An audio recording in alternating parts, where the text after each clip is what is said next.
Facebook and Twitter.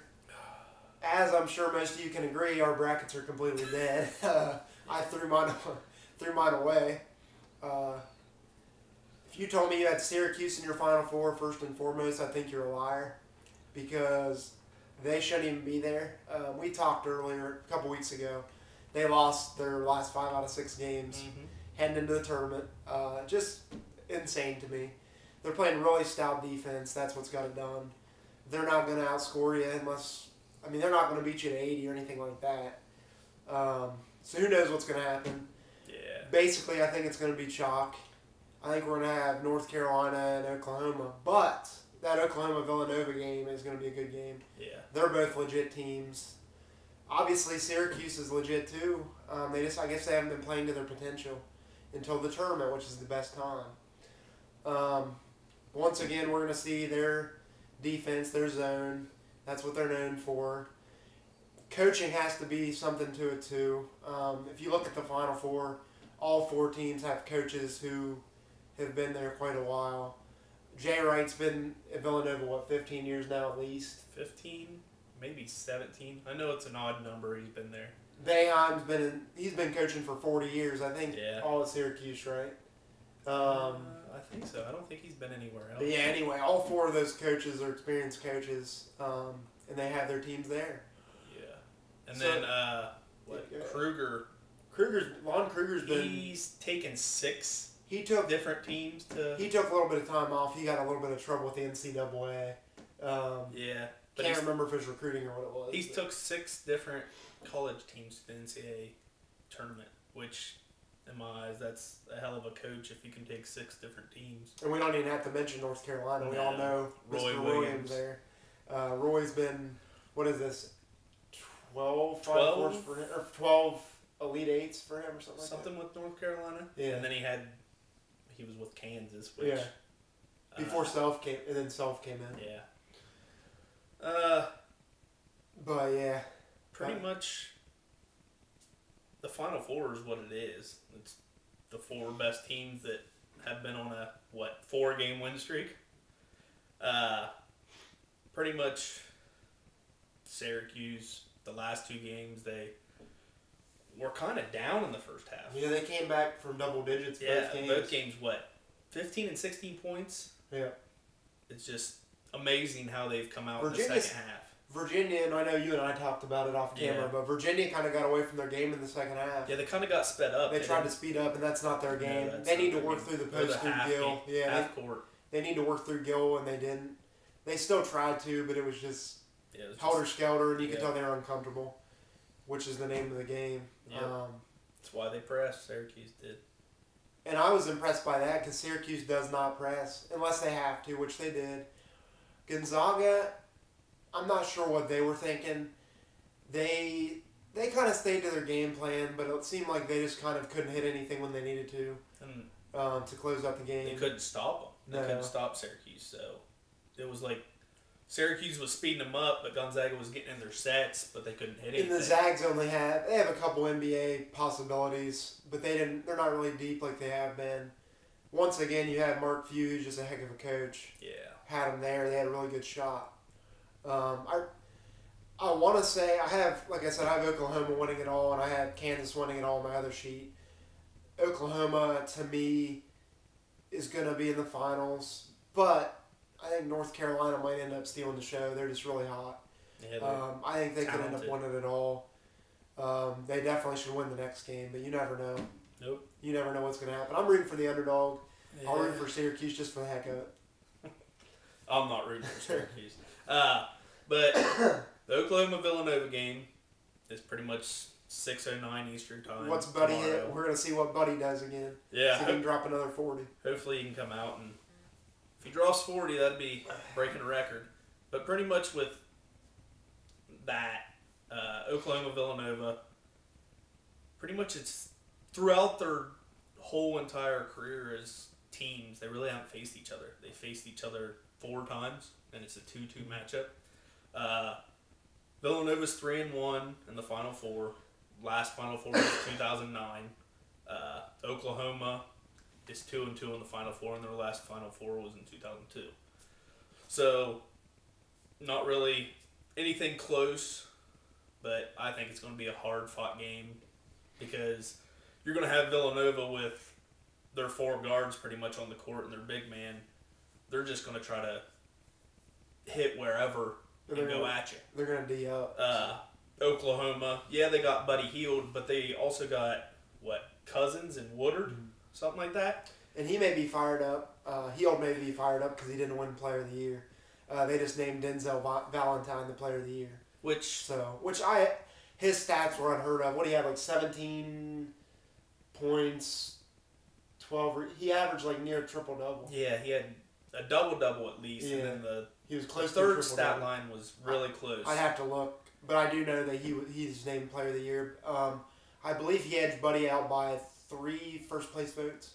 Yeah, it was really close. It was close. I thought Buddy Hield was going to win it, but I'm not. I can't argue with Valentine, other than he didn't really show up in the tournament game. But he got in foul trouble that first game, and then he came up against the hot middle. You couldn't have gone wrong with Hield or Valentine. But Oklahoma has Hield, but they have the 2 other guards, which are they're definitely not real nice. None of these teams are a one-trick pony, so to speak. They've all got at least 3-4 guys that kind of a core to play with. Syracuse, like I said, they're not gonna. They got what's his name? That's a decent shooter. They have one good 3-point shooter. Well, they got the freshman Richardson, and then they got Benajay. Yeah, Benajay is the senior. But other than that, they're not gonna wow you offensively. It's it's all predicated on their defense. Yeah, they're gonna try. They score based on how they defend. Keep it in the low levels. 60s usually. But pretty much with the Syracuse North Carolina game, pretty much 8:49 Eastern time. I think we're gonna have to see Syracuse pressing again because I think North Carolina is gonna get up and they're gonna score. Really. I think they're gonna have to. Page is gonna. I think they're gonna go through Page again because he's been on fire. They're either gonna have to start out pressing or because if the zone's not working and they hold on to it and try to play it too long, it's going to be a 15-20 point game, and you're not going to come back from that against North Carolina. No. And they've been, like we said, they've been down. They've been down like that. And that ain't going to happen a third time. It's not going to happen again. North Carolina's too good. With that game, North Carolina's got their 5 starters are talented. Plus they got, 2 or 3 that come off the bench that really doesn't put them down. Yeah. Syracuse, pretty much, they just got to beat you up on defense. They're going to have to really come at North Carolina. Yeah, they played them, only 2 times in the regular season, and they lost both of them, which pretty badly too, right? Yeah, that's another thing. It's kind of hard to beat a team 3 times in a row. Just look at what Virginia did. Virginia beat them 3 times in a row in the regular season in the ACC tournament, and then they got beat. So it's kind of hard with that. 15-point lead. Yeah, it is hard, but by the same token, I think talent. I mean, it comes down to talent at the end. I think. UConn won it as an 8 or something like that. Yeah, when 2014, Kemba Walker was there, but other than that, 14 would have been Napier. Walker was 2011. Was it? Yeah. Regardless, they were. Yeah, but anyway, those guys took their team on a run. Usually, we've seen 1, 2, 3, somewhere in there, a top seed win. But other than that, it was the first time ever, like I said, I think in the first video, that a 13, 14, and 15 went on the same weekend. So we still had the upsets. Mm-hmm.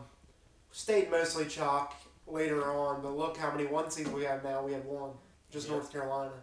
So I expected that to an extent, but I thought it'd be Kansas that would have been the 1 seed that was still alive. Yeah, Kansas really... They really laid an egg.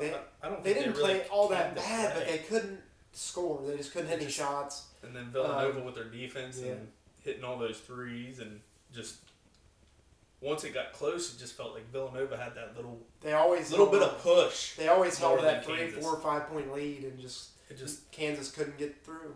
But another thing with Syracuse is with that press, it's not a normal press. Mm-hmm. They put their big guy up front, which they're trying to take your sight away, your line. Boeheim's always done that. Yeah. He did that with Hakeem Warwick and a couple other big guys, which most of the time you see the big man in the back. but with the athleticism that he tries to find in the big man. Yeah, he always has rangy big guys that can. It's not really a slowdown. They're just trying to create something.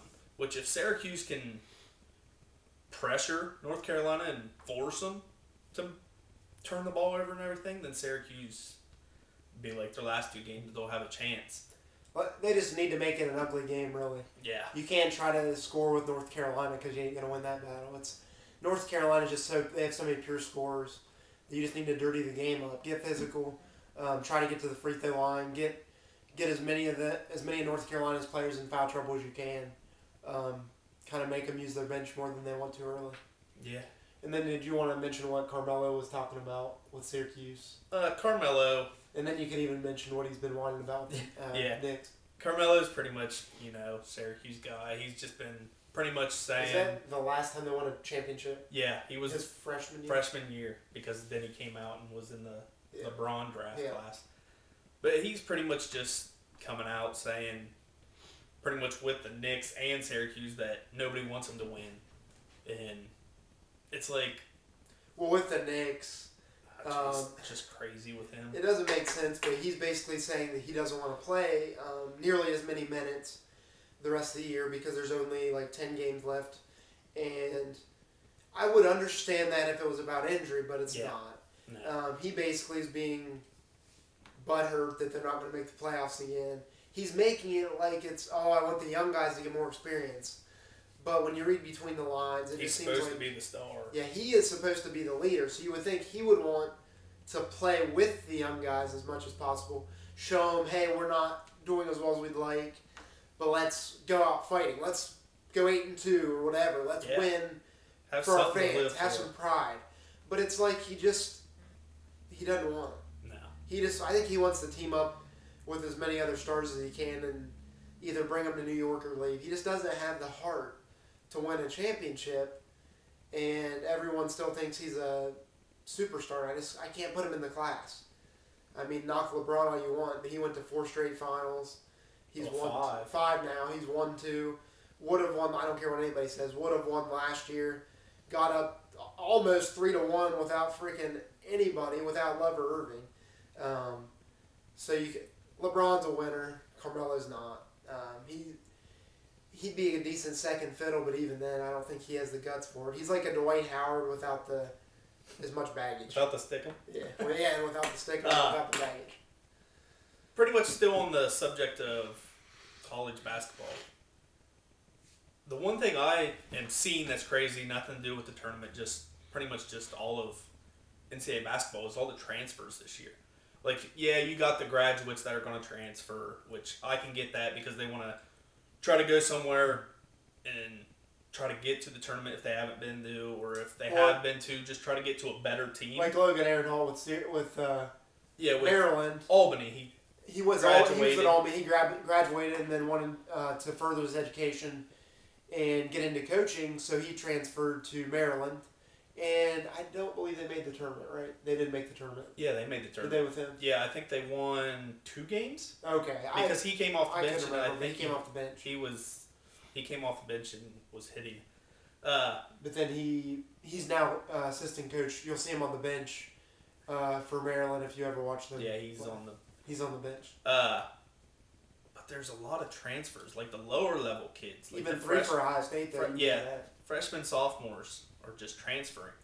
And us being Ohio people, I've done some research about the Ohio State. There's 3 of them, which...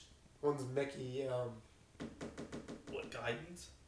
I can't think of his last name. There's Guidance, he wasn't very good. Harris. Yeah, he wasn't very good. Mickey wasn't. He played because of injury, but he averaged like 3 or 4 points a game. Didn't really do much. He could kind of get some rebounds occasionally. He didn't do much for me though. They're not going to miss him. Giddens, you were thinking of as the bigger dude. I think he's a forward as well. Yeah, he liked to be pretty much just all Mickey's post. the white dude, I'll just put it that way. Mickey's the white dude. Giddens just wanted to be in the post. Yeah. He didn't want to try to face up or do anything. He just wanted to be back to the basket. And I don't think they've announced where any of the 3 are transferring. No. I don't believe. I don't think anybody in the NCAA basketball has ever said where they're going to transfer. I think they gotta wait until like a certain time. But those three from Ohio State, I don't, like he said, I don't think we're gonna miss them. Nah. But we also still need depth though. I mean, that shows Thad doesn't have much pull right now. He really needs to get with his recruiting. There's a couple other ones, like I can't remember some of the big Another one names. from Memphis or something. There's one or two from Memphis. I think there's a couple from,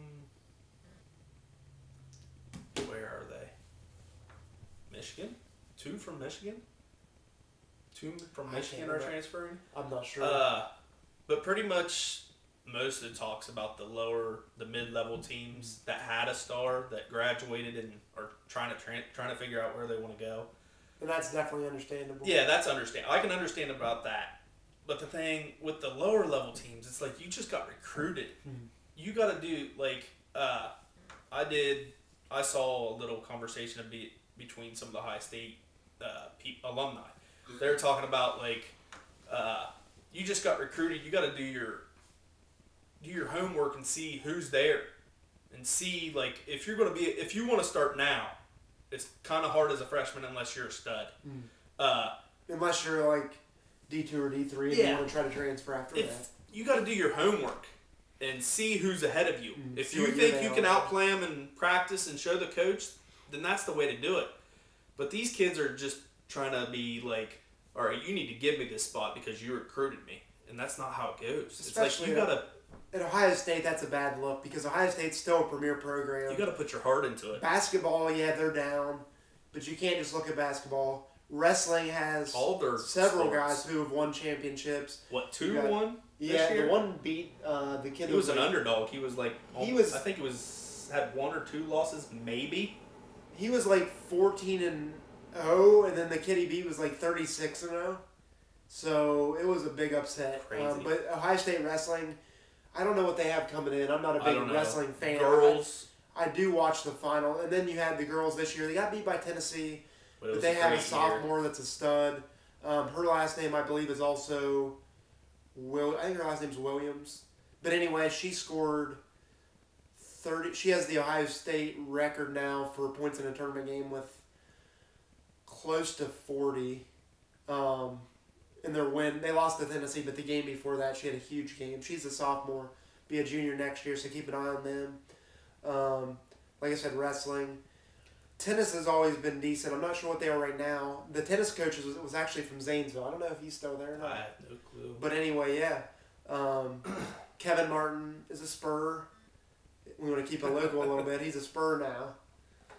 We already mentioned Aaron Hall, so we've got the Zanesville vibe going a little bit. Yeah. That's pretty much the it of the Zanesville. Yeah, I'm just trying to make sure, but pretty much that's it. And we got the Masters coming up. I know some of you are golf fans. We'll try to touch on that for you a little bit. Not gonna lie to you, I'm not big into golf since Tiger's been down. I was a Tiger guy. I really was. I know he's not a great guy, but he was an amazing golfer. Yeah. Gotta look at one aspect. And he broke down a lot of barriers when he was younger, getting into some of those country clubs as a minority, especially a black man. So that was really, I just rooted for the guy. We all make mistakes. He made some pretty brutal mistakes, but I still, something in me wants to see him squeak out a couple majors if at all possible, if he can get healthy. Yeah. We'll pretty much try to cover it as best we can. Yeah, we're not golf guys, but we'll see what. And then pretty much the NFL draft. Once it gets a little bit closer, we'll probably. I've got a mock out, but I haven't published it because I'm just kind of making sure there's not injuries that I'm not aware of. Injuries or that are going to dictate draft picks. Someone that pops up that or guys that didn't know about. Guys that I thought declared that are going back to school that didn't hire an agent, that kind of thing. Yep. So once that gets closer, we'll cover some of that. All right, I'm really looking forward to covering the draft. As I've said before, I love football, but we'll talk to you guys soon.